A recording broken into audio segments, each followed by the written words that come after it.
رمضان ختم ستا تشبیه لاړې، رمضان ختم ګیره دې لرې کړه،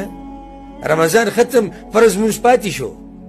رمضان ختم تلاوت دې پرېښه، اوس په قرآن باندې بیا دوړه پرته ده، رمضان ختم درسونه لاړو، رمضان ختم بیانونه لاړو، رمضان ختم بیا ګناهونه شروع شو. یو شاعر ډېره ناشنا خبره کړې ده، صلى المصلي لأمر كان يطلبه لما انقضى الأمر لا صلى ولا صام. ویو مونځ کوونکي مونځ وکړو د خپل څه مطلب د پاره څه شی غوښتو، وی کله چې هغه کار وشو لا صلى ولا صام، نه بیا چا په منځ لیدلی ده او نه چا په روژه لیدلی دی. داسې عبادت شو چې ته یو میاشت په عبادت کې تېره کړې او بیا ترې واوړې.